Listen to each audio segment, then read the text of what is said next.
फैलिएका मेची महाकाली, सायो थुङ्गा फुलका हामी एउटै माला नेपाली, सार्वभौमै फैलिएका मेची महाकाली, प्रकृतिका कोटि कोटि सम्पदाको आचला, वीरहरूका रगतले स्वतन्त्र आचला, ज्ञान भूमि शान्ति भूमि तराई पहाड हिमाल, अखण्ड यो प्यारो हाम्रो मातृभूमि नेपाल, बहुजाति भाषा धर्म संस्कृति छ विशाल, अग्रगामी राष्ट्र हाम्रो जय जय नेपाल।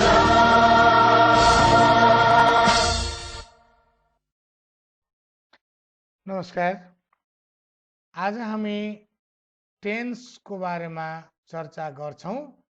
यसमा के छ त टेन्स र टाइमको भिन्नता पनि चर्चा गरिएको छ।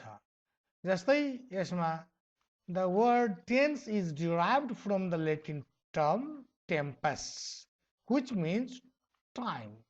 यो चाहिँ हुन्छ टेन्स ल्याटिन वर्ड टेम्पसबाट झिकिएको लिएको, जस्ट टेम्पसको अर्थ हुन्छ टाइम।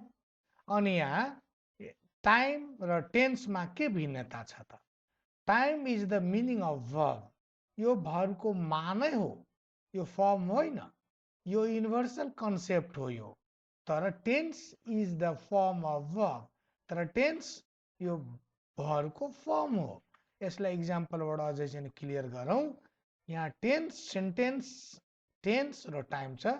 टुमोरो इज सैटरडे, यसमा टुमोरो छ, यो फ्युचर चाहिने टाइम छ, तर टेन्स चाहिँ प्रेजेन्ट छ, यहाँ इज छ, त्यसकारण लेख्या छ टेन्स प्रेजेन्ट टाइम फ्युचर।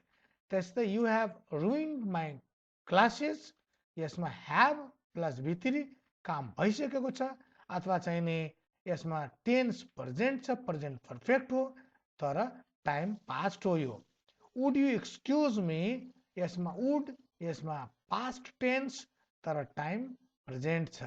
यस्तै the sun rises in the east, यसमा टेन्स प्रेजेन्ट किनभने V5 छ, यो सिम्पल प्रेजेन्ट, तर टाइम प्रेजेन्ट पास्ट र फ्युचर छ, किनभने सन अहिले पनि पूर्व दिशामा उदाउँछ, पहिले पनि उदाउँथ्यो र फ्युचरमा पनि उदाइरहनेछ। त्यसरी it might rain tomorrow, past tense र टाइम फ्युचर। अनि यस्तै क्रममा हामीले अब टेन्सको युज सम्बन्धमा कुरा गर्छौं। हामी हेर्दैछौँ टु एक्सप्रेस युनिभर्सल अथवा जेनरल ट्रुथ। युनिभर्सल विश्वव्यापी सत्य कुरा अथवा सामान्य सत्य कुरा जेनरल ट्रुथमा के को प्रयोग हुन्छ त? सिम्पल प्रेजेन्ट टेन्सको प्रयोग हुन्छ। जसरी the sun rises in the east, सूर्य पूर्व दिशामा आउँदछ, यो कुन टेन्स हो त? सिम्पल प्रेजेन्ट, र यो युनिभर्सल ट्रुथ हो। Blood is red, general truth हो। The earth moves around the sun, यो युनिभर्सल ट्रुथ हो। यसकारण यस्तामा सबमा सिम्पल प्रेजेन्ट टेन्सको प्रयोग हुन्छ। अर्को to express habitual actions or regular action, जो चाहिँ नि ह्याबिचुअल एक्सन हुन्छ, हाम्रो बानी परिसकेको हुन्छ अथवा दिनहुँ गर्छौँ, त्यस्तोमा पनि हामीले सिम्पल प्रेजेन्ट टेन्सको प्रयोग गर्छौँ। जसरी she takes coffee every morning, ऊ सधैँ चाहिँ नि के गर्छ? बिहान चिया खान्छ, यो चाहिँ के भयो त? ह्याबिचुअल एक्सन भयो। आई नेभर स्मोक, म कहिले पनि खाँदिनँ, धुमपान गर्दिनँ। He frequently goes to school, ऊ चाहिँ नि सधैँ स्कुल जान्छ, एकदम बारम्बार स्कुल जान्छ, रेगुलर एक्सन हो। यस्तो अवस्थामा पनि सिम्पल प्रेजेन्ट टेन्सको प्रयोग हुन्छ। तेस्रो to express scheduled future action or future action with present time table. फ्युचरमा तर शेड्युल्ड छ अथवा चाहिँ पुरा प्रोग्राम निस्किसकेको छ, त्यस्तो अवस्थामा पनि प्रेजेन्ट सिम्पल प्रेजेन्ट टेन्सको प्रयोग हुन्छ। जसरी the match starts at 9 o'clock, 9 बजे म्याच सुरु हुन्छ, अहिले भएको छैन, तर प्रेजेन्ट टेन्सको प्रयोग गरेको छ। त्यस्तो अवस्थामा पनि के हुन्छ? सिम्पल प्रेजेन्ट टेन्सको प्रयोग हुन्छ। द ट्रेन लिभ्स एट 5:30, यो पनि के भयो त? शेड्युल्ड चाहिँ छ, एकदम फिक्स छ। To express English proverb and quotation, English proverb र कोटेसनमा पनि के को प्रयोग हुन्छ त? सिम्पल प्रेजेन्ट टेन्सको। जसरी म्यान इज मोर्टल, यो के हो? प्रोभर्ब हो। अनि honesty is the best policy, है, यो पनि प्रोभर्ब हो। त्यस्तै all that glitters is not gold, यो के हो त क्वेटेसन हो। बार्किङ डग्स सेल्डम बाइट, यो के हो त वास्तवमा प्रभाव हो। यस्ताहरूमा के हुन्छ सिम्पल प्रेजेन्ट टेन्सको प्रयोग हुन्छ विथ द फलोइङ एडभर्ब, र यस्ता एडभर्बहरू जब हुन्छ अनि यो एडभर्बहरूको साथमा पनि सिम्पल प्रेजेन्ट टेन्सको प्रयोग हुन्छ, जसरी always, seldom, daily, sometime, never, generally, usually, frequently, occasionally, hardly, scarcely, rarely, often, nowadays, every day, week, month, year, once, twice, thrice a day, week, month, year, etc. यो यदि एडभर्बहरू छन् भने त्यस्तो अवस्थामा पनि सिम्पल प्रेजेन्ट टेन्सको प्रयोग गरिन्छ। जसरी my father generally wax in the morning, यसमा जेनरली छ त्यसकारण यसमा प्रेजेन्ट टेन्स विभाग छ यो, अथवा सिम्पल प्रेजेन्ट टेन्सको प्रयोग गरेको छ। त्यसरी प्रेजेन्ट कन्टिन्युअस टेन्सको कुरा गर्दा to express an action going on at the time of speaking, जसरी म बोली पनि रहेको छु एउटा पढाइ पनि रहेको छु, त अहिले यो काम जारी छ, गरिरहेको छु, सुरु छ, त्यो त के भयो त प्रेजेन्ट कन्टिन्युअस टेन्स भयो। सी इज सिङ्गिङ नाउ, जसरी I am teaching now, I am speaking now, त्यसरी सी इज सिङ्गिङ नाउ, यस्तो अवस्थामा पनि कुन टेन्सको प्रयोग हुन्छ त प्रेजेन्ट कन्टिन्युअस टेन्सको प्रयोग हुन्छ। अर्को यसमा it often occurs with the adverbs now, still, at present, at the moment, at this time, यो एडभर्बहरू छ भने पनि प्रेजेन्ट कन्टिन्युअसको प्रयोग हुन्छ। दोस्रो, for an action that is planned or arranged to take place in the near future, भविष्यमा जब काम भइरहनेछ त्यस्तो अवस्थामा पनि, जसरी my brother is arriving tomorrow, मेरो भाइ भोलि आउँदैछ, इज अराइभिङ टुमोरो, यो चाहिँ के छ त फ्युचरको कुरा छ तर भइरहनेछ, यो फिक्स हो, त्यसकारण यहाँ छ for an action that is planned or arrange to take place in the near future, we are going to Japan next week. अनि अब तेस्रोमा छ after short expression that draw attention, जसरी हामीलाई ध्यान आकर्षण गर्ने शब्दहरू stop, listen, look, don't make a noise, hurry up, don't disturb, don't cross the road, etc. यस्तो अवस्थामा पनि, जसरी look, she is dancing, hurry up, the train is whistling, don't disturb me, I am reading, अनि के को प्रयोग हुन्छ त प्रेजेन्ट कन्टिन्युअसको। After, but today, but now, but today र but now पछि पनि यसको प्रयोग हुन्छ। I always watch news, but now I am watching sports, अनि यो बट नभयो। त्यसरी she always sings in Nepali, but अब आयो present perfect tense.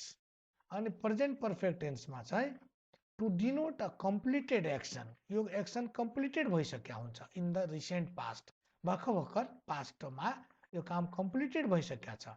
It often occurs with the adverb just, यो खास गरेर यसमा जस्ट हुन्छ, he has just gone out, my father has just arrived, अनि to denote recent past action which have results in the past, के हुन्छ काम भइसक्या हुन्छ तर परिणाम जुन छ नि, रिजल्ट जुन छ नि, त्यो चाहिँ नि सामान्यमा हुन्छ।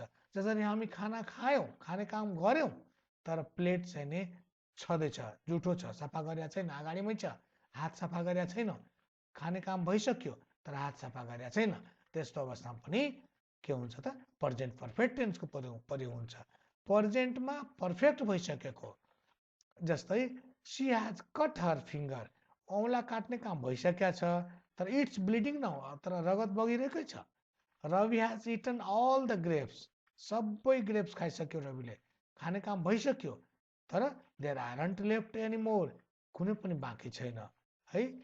With since plus point of time or for plus period of time to denote an action beginning at some time in the past and continuing up to the present moment, यसमा के छ since plus point of time अथवा for plus period of time, यसरी बताउनको लागि पनि यो हुन्छ। जसरी I have known her for a long time, म उसलाई धेरै दिनदेखि जान्दैछु, मलाई म उसलाई चिन्दछु धेरै दिनदेखि अहिले पनि चिनिरहेको छु म है continuing up to the present time moment अहिले पनि उस थाहा छ मलाई he has been ill since last विकदेखि ऊ चाहिँ इल छ अहिले पनि निको भएको छैन we haven't seen him for long यसरी हामीले हेर्छौँ to express interesting incident or experiences को लागि पनि हामी प्रयोग गर्छौँ प्रेजेन्ट पर्फेक्टको I have met the king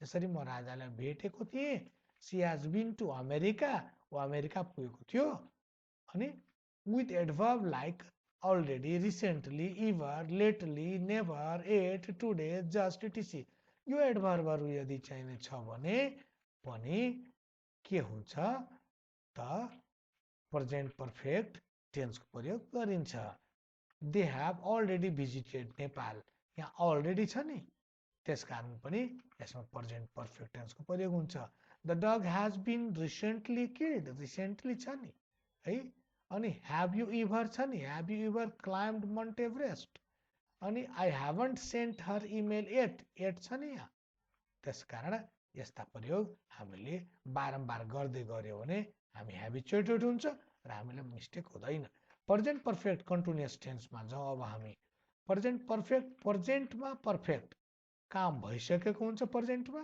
र कन्टिन्युअस पनि हुन्छ मतलब भयो केही काम पर्फेक्ट भइसकेको छ समाप्त भइसकेको छ र केही बाँकी पनि छ प्रेजेन्ट अवस्थामा त्यसकारण यस्तोलाई चाहिँ प्रेजेन्ट पर्फेक्ट कन्टिन्युअस टेन्स भनिन्छ for an action which begins some time in the past समयमा सुरु भयो एन्ड इज स्टिल कन्टिन्युइङ र अहिले पनि जारी नै छ with since plus point of time है 4 plus period of time or 4 plus period of time plus now and all plus present time जस्तै this morning है अब आयो example he has been sleeping for 5 hours है still sleeping 5 घण्टा पहिलेदेखि चाहिँ के छ त सुतिरहेकै छ यो सुत्ने काम पहिले सुरु गर्यो तर अहिले पनि चाहिँ जारी छ काम they have been playing since 3 o'clock she has been telephoning me all this morning उसले चाहिँ नि पुरा बिहानदेखि टेलिफोनमा काम कुरा गरिरहेछ अब काम पहिले नै सुरु भएको छ तर अहिले पनि जारी छ यो लामो समयसम्म जारी रहने भएकोले यसमा प्रेजेन्ट पर्फेक्ट कन्टिन्युअस टेन्स भनिएको छ अब म अर्को स्लाइडमा अर्को भागमा यो पहिलो भाग हो भाग 2 मा म अब बाँकी रहेको टेन्सहरूको बारेमा चर्चा गर्छु हस् त धन्यवाद